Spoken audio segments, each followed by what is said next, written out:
So this is the third video on a review of solving equations, and on this particular one, we're going to be solving multi-step equations with the variable only on one side. This is video number 3, and just to review, video number 1 was on isolating the x by applying addition or subtraction. So video number 1 had something like x plus 2 equals 7. I don't know, and we wanted to get x by itself.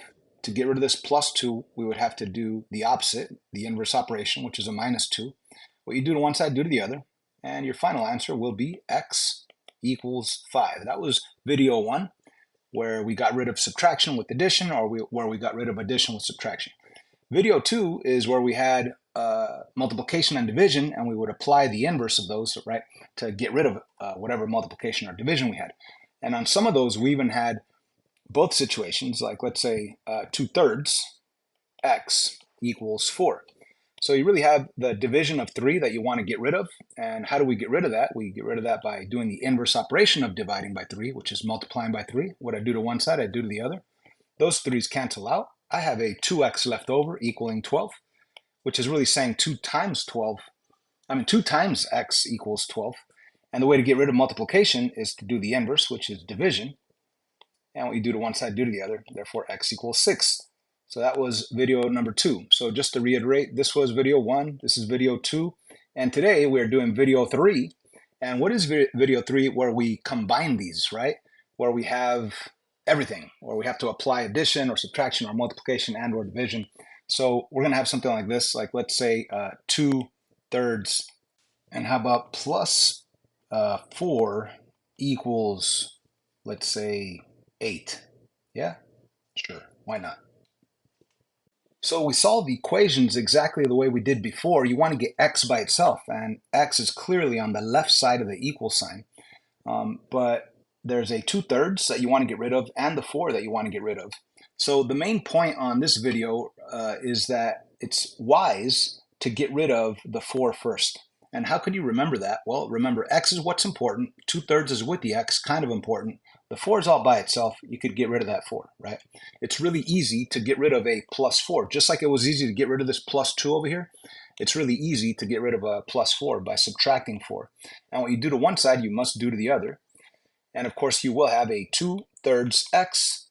The equal sign comes straight down. 8 take away 4 is 4. And then after that, you have this type of problem right here. It's actually the same equation, 2/3 x equals 4, 2/3 x equals 4. You want to get rid of the division of 3. You're going to end up multiplying by 3. Cancels out, and what you do to one side, do to the other. You're going to end up with 2x equals 12. For your final step, you got to get rid of that multiplication of 2 in front of the x. So you're going to divide by 2, x equals 6. Let's do some more examples of this type. And again, I want to mention that these are already simplified. There is no distributed property, no combining like terms. It has a single x on one side of the equal sign. So these are they're still simple, even though they're 2- and 3-step equations. They're still very simple. These are already simplified. So let's begin with this one. X is where? On the left side of the equal sign. I want x by itself. That means I don't want this 4 and I don't want the minus 8. Which one do I get rid of first, the 4 or the minus 8? You should think minus 8. Why? X is what's important. 4 is with the x. Don't mess with 4 yet. This guy's not important. Get rid of that guy first. Okay, so how do you get rid of the minus 8? You do the inverse, which is plus 8. What you do to one side, you do to the other to maintain the equality. What kind of equation do I have now? Well, on the left side of my equal sign, the only thing I have is a 4x. On the right side, I do have 20. So what does this really mean? It means 4 times x equals 20. And if I want to get rid of the multiplication of 4, I am going to do the inverse of multiplying by 4, which is dividing by 4. What you do to one side, do to the other. You will have x equals 5. That's your final answer. How about this one? We have an equation. Where's the x at? Is it on the left side? No, it's on the right side of the equal sign. I need to get it by itself on the right side of the equal sign. That means I don't want this 2/3 and I don't want this 3. So what do I get rid of first? Well, remember, x is what's important. 2/3 is with the x. It's kind of important. 3 is all by itself, not important. So let's get rid of that guy first. So how do we get rid of the plus 3? We're going to do the inverse of plus 3, which is minus 3. 3 take away 3 is 0. You can just scratch it out. What you do to one side, you must do to the other. So you have negative 9 take away 3. And of course, if you struggle with adding and subtracting integers, use a calculator. Negative 9 minus 3 is negative 12. Bring down the equal sign, bring down the fraction 2/3 with the x. This is your new smaller equation. I still need to get x by itself. That means I don't want this fraction. And what is a fraction really? It's really a division problem, 2 divided by 3. So you could get rid of any fraction or any division by doing the inverse of division, which is multiplication. So you could multiply by 3 to cancel it out, but what you do to one side, you must do to the other.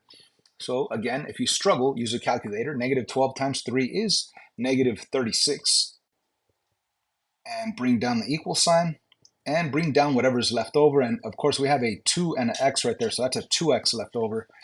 So your new equation is negative 36 equals 2x, and or better said, negative 36 equals 2 times x. So you want to get rid of that multiplication of 2 in front of the x. Again, the goal is to get x by itself. We almost have it by itself. All we have to do is get rid of this multiplication of 2. How do you get rid of multiplication? With division. And what you do to one side, do to the other. So your final answer is, use a calculator if you can't figure that out, negative 18 equals x. So the better way to write it is x equals negative 18. By the way, you could always double check your answers by plugging it in and doing the math, seeing if it gives you a true statement, seeing if it is equal. For this last question, very similar to the one we just did, where's the x at? Is it on the left side of the equal sign or the right side? It's clearly on the right side. I need to get rid of everything. The goal is to get x by itself on the right side of this equal sign.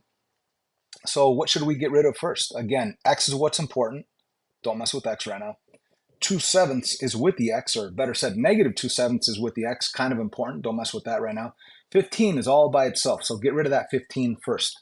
How do you get rid of 15? Well, think about it. This is an actual positive 15, positive 15. How do you get rid of a positive 15? By subtracting 15, or with a negative 15, however you want to think about it. 15 take away 15 is nothing, but of course, if you subtracted 15 on one side of the equal sign, you also have to subtract it on the other side of the equal sign. So you need to subtract 15 over here as well to maintain that balance. So 11 take away 15, that will be a negative 4.